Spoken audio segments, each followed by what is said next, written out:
This is the Rays POSTCAST, your instant game reaction for the Tampa Bay Rays, part of the Locked On Podcast Network. Your team every day. Hello and welcome to the Tampa Bay Rays POSTCAST, your spot for instant Rays reaction after every single game. My name is Jonathan Shields. Make sure you guys go follow me on Twitter at Johnny10Shields. And thank God that was the last game before the All-Star break for the Rays.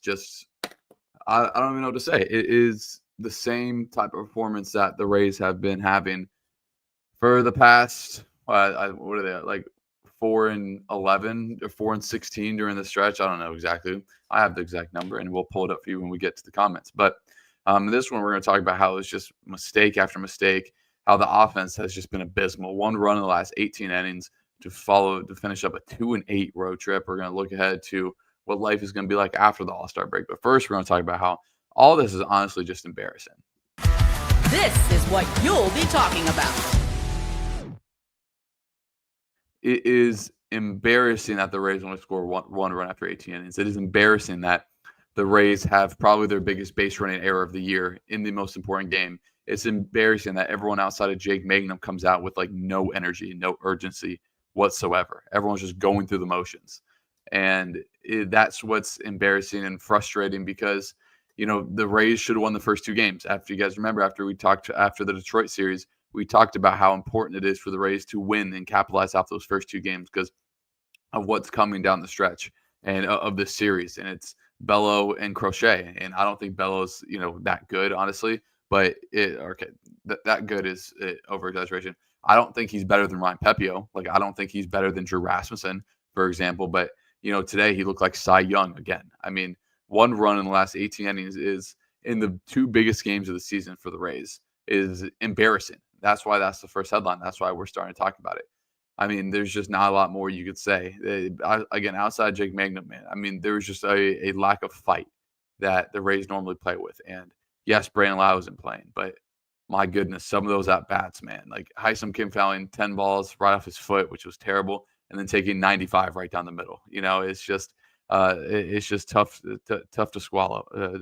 Tough to swallow. And then, when you get it more down the lineup, I mean, just the at-bats that people were putting up, Josh Lowe when he's up in a big spot, not really a competitive at-bat, gets the two strikes, rolls into a fielder's choice. And then, when Chapman comes up, it's like the Rays are really just scared of him. I mean, no one just puts together any sort of competitive at-bat against them. And when you do that, and when your offense is as poor as the Rays has been over the last 20, 15, 16 games, your starting pitching almost has to be perfect. And to their credit, almost has been perfect. But outside of a bad Ryan Pepiot out inning, he was really good. But since the Rays offense is so bad right now, he has to almost allow them to 2 runs or less. And when he doesn't, it's almost like the game's over. Right when Rafael hit the home run, the game was over. I mean, no one thought the Rays were going to come back after they hit the home run. They tease you, right? They get 2 on they get 2 chances with 2 on, 1 out in the 8th, and both times just not good at bat. That at bat by Junior was especially frustrating. This team's playing with a lack of joy that they were playing with. It's easy to play with joy when you're playing well, but this team as a whole, is not playing with that joy right now. And I think getting away from each other for 4 days, congrats to the people going to Atlanta, but just getting away from baseball for a few days and then coming back with a homestand, a very winnable homestand, it is big. It is big for this team, and it's much needed more than any other team right now. But let's talk about the game, and we're first going to talk about it when we get to our turning point. Time to reveal where the game was won or lost. It's the turning point. It was the base running error in the 3rd inning. And an error like that, to me, is unforgivable. And it was 2 players, Aranda and Simpson, both horrific base running. I don't know what John's, the third base coach, was doing. You run until whoever's in center field holds up the ball and shows that they have it. You don't assume anything. The Rays are not good enough to assume that the guy caught the ball. They're not good enough to stroll to home plate. No, you run to home plate. That was such a big point in the game. And, of course, right after that, the obstruction call on Junior. I'm not educated on the rule, to be completely honest with you. His foot was in the way. But I saw some people on Rays Twitter saying, it's not obstruction. I'm not going to act like I'm some expert on the obstruction rule, but if they didn't, overturn it or overrule it or whatever, I'm gonna probably with umpires. I remember the Rays got way earlier this season, but I think before I even started doing the postcast, way earlier this season, the Rays kind of got the benefit of the call with the benefit of the doubt with that call. But now it's just, it goes the other way, and that's what happens. And then Boston scores, and then the Rays actually get it back in the fifth again because Jake Mangum really just like solely scored a run. He doubled and got the third on wild pitch, and then Josh Lowe hit one like a million miles an hour into a lineup. Mangum scored, and Mangum almost single-handedly kept the rally going in the eighth with an infield single. Like he just straight up beat up a ball to second. And if he plays the game, like you just love watching him play because he plays so hard. He plays with such urgency. And a lot of other players on the Rays honestly don't, and they haven't during this stretch. It's almost just like, another game, another loss. But right now, if Seattle wins this game and they have 2 on, no outs in the top of the eighth, and now they score, so it's 4-4. If Seattle wins that game, the Rays are going to the All-Star break a game and a half out of a playoff spot. And look, we talked yesterday, and we're going to talk about it again. The Rays' second half schedule is very advantageous. Will have every opportunity in the world to earn a playoff spot. But if the Blue Jays win today, you're 6 back in the division, and honestly, they might already be 6 back now. But they're just digging themselves. They're already 6 back. If Blue Jays win, they're 7 back, and right now they're a game out. They're a half game out, depending on what happens with the Seattle game. Hopefully, Detroit can pull through there. But it's just a spot. Like you knew the Rays were going to play as good as they were in June forever, but I didn't think they were ever going to dip this low. And Brandon Lau probably got hurt the worst time. And the stretch we talked about yesterday, you're going to have 12 to 16 games a year that you're like, man, we should have won, but we didn't. It is what it is. The Rays just happened to have like 8 of those during this stretch. And, they had another 2 back when they were struggling against like the Phillies in that stretch too. But that's just magnified now. So, I mean, as frustrating how lack of urgency this team played with, I still think that they're poised to have a big second half. And Andy Freed made a great note about on the broadcast that in 2021, the Red Sox were not better than the Rays. They played better baseball at the time for one series, and they beat the Rays. The Rays can play with anyone. The Rays can go into any playoff series if they were to make it and beat anyone. So if they just survive this, which they already did, and get to the All-Star break, which they did, but come out of the All-Star break with some urgency. I'm telling you, a 4-2 homestand, it just changes the optics of everything, I think, coming out of this. But we'll talk more about the 2-8 road trip, or we'll look ahead and see where the Rays' advantageous spots are in the second half schedule right after this. This episode is brought to you again by Game Time. We've all been there, logging on early and waiting forever for concert tickets to go on sale, only to use your spot to a show you've been dying to see. Live music should be about making memories, not dealing with the stress of ticket shopping. That's where Game Time comes in. Game Time makes getting concert tickets faster and easier than ever. Prices actually drop as it gets closer to showtime, as you can save up to 60% off with killer last-minute deals. Ever wonder what your view will actually look like before you buy? The app shows you a panoramic seat view, so there are no surprises. Take the guesswork out of buying concert and show tickets with Game Time. It's not just for concert and show tickets also. If you guys want to go to the weekend series against the Orioles outside or after the All-Star break, Game Time is the spot for you. Download the Game Time app and create an account and use code LOCKDOWNMLB for $20 off your first purchase. Terms apply. Again, create an account, redeem code LOCKEDONMLB for $20 off. Download the Game Time app today. Last minute tickets, lowest price, guaranteed. So if you guys are in the live, make sure you leave a like and comment. We will be getting to them at the end of the video as we always do. But 2-8 road trip, and it started in Minnesota. And honestly, the struggles of this road trip started with the series against the A's, where the Rays lost 2-3. They go to Minnesota. It was the first series win for the Twins in a month. And then, you go to Detroit, and, I don't want to say the Detroit losses were maybe easier to stomach. I mean, the Minnesota ones, the Rays get walked off twice, which is just brutal. In game 1 against Detroit thoroughly outplayed the Rays. Like, the Rays should have lost that game. And game 2, I thought the Rays should have won that game. So you're looking back, it's like, okay, maybe the Rays don't get walked off once against Minnesota. So you win 2-3 there. You win 2-3 against Detroit when I thought the Rays played superb in that second game. And you win 2 games against Boston like you should have. You go 4-6 on this, or is that math right? Yeah, you go like 4-6, 5-5 on this road trip instead of 2-8. And I think those are the games that you have circled, and in this road trip that hurt a little bit extra. So it is what it is. It's what everyone said. They got to the All-Star break, and when they get to the All-Star break, we're going to look ahead right now. They're going to play Baltimore for 3. And Baltimore is a team that the Rays have, kind of traditionally struggled with recently, ever since they went like 17-1 against them in 2021, I think it was. But, you get Baltimore, and then you see the White Sox for the first time, and you play Cincinnati. Those 10 games should be a 7-3 for the Rays.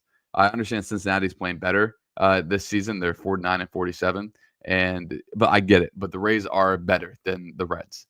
And this should be a stretch where you go 7-3 before you go to New York for a massive 4-game series.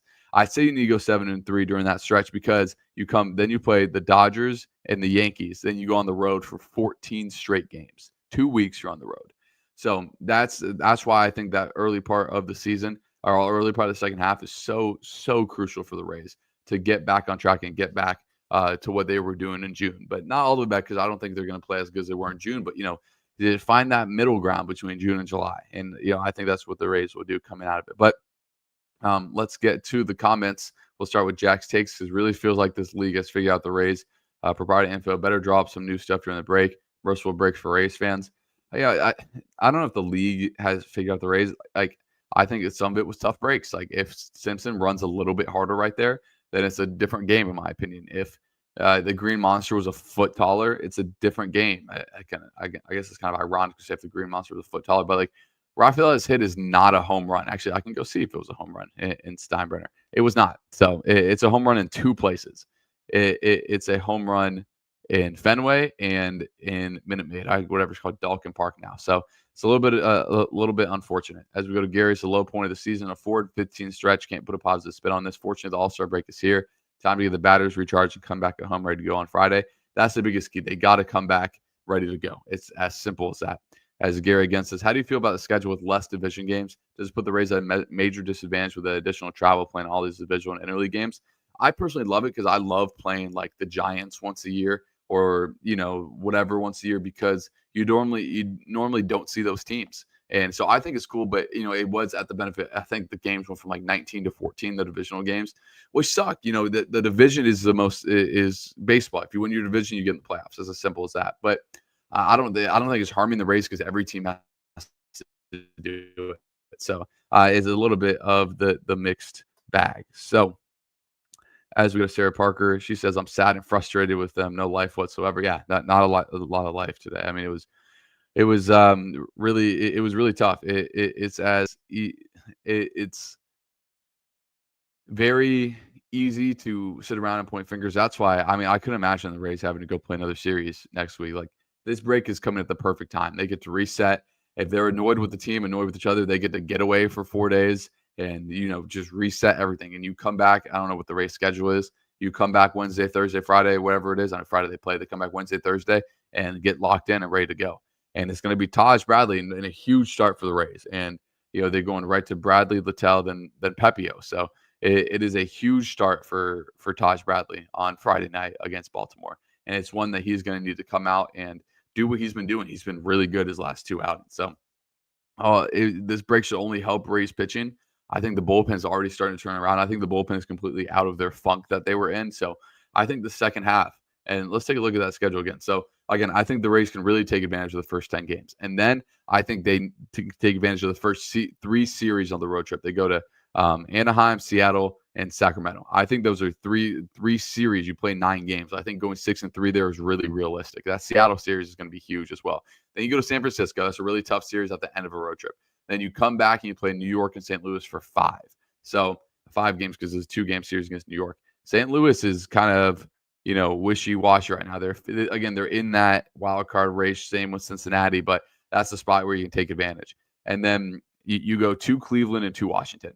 I think that's another spot where you could take advantage. Who knows where Cleveland's going to be? They'll probably have sold at the deadline by that point. Washington is one of the 3 worst teams in baseball. Then you come home, Seattle and Cleveland, again, 2 winning series. When you look at this, I mean, the Rays play X amount of series in the second half. You're really only looking at those going 3 or 4. Like, man, those are some tough series. Like 3 or 4 of those, you don't expect the Rays to win. The Rays should be expected to win those series. So, it's known that the Rays had a harder second half than the first half. And if you had told me going to the All-Star break, the Rays would have been 3 games above 500, and they're going to be the Seattle scored 2 runs, so they're going to be a game and a half out of a playoff spot.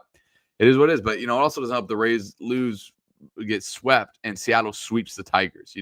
It's just what baseball is, and we all do it. I think we all get too caught up on kind of standings watching, right? We look at the standings almost after every single game, and at the end of the day, we really shouldn't be checking the standings till end of August, first week of September to see what it really is. But if you had told me before the season the Rays were 3 games above 500 and a game out of a playoff spot, like, I probably would have taken that, knowing, the injuries that the Rays were going to start with and just knowing this Rays team in general. But the good part is we've seen this Rays team at its best, and this Rays team at its best is one of the best in baseball. It's as simple as that. So I think the Rays will be getting back to that in the second half. But for now, this Rays team has just slept walk into the All-Star break. So hopefully they come out of it. But at the end of the day, they get dominated again by the Red Sox. 1 run in the last 18 innings of this trip. They finished the trip 2-8, but they have the All-Star break to recover. And we're going to wrap it here, guys. It is a sad postcast because we don't have a postcast for the next 4 days. Next postcast will be Friday night after hopefully a Rays win. But I hope you guys enjoy your All-Star break. Still tuned in to Locked On. I know the main channel guys will have stuff most of those days during the break. Again, Junior is in the home run derby tomorrow. Arondo, Junior, Rass, and technically not Brandon Lau, but Brandon Lau will be there. Will be honored at least during the All-Star game on Tuesday. So if you guys still are not sick of Rays baseball, you'll be able to see some of it. I know I'll be tuned in to both because it's not every day you get to see a Rays player in the home run derby. So hopefully can wake up Junior too. He looks like he's just kind of out of it right now also. But hopefully you guys will enjoy your All-Star break, and hopefully you guys will like this video and subscribe if you are new, because we are here after every single Rays game, and we will be here for after every single Rays game moving forward. So again, if you guys watch the replay, whether you're listening on audio or just finish up the live stream, leave a like, comment, and subscribe, and we'll see you guys on Friday. Hope everyone has a fantastic All-Star break.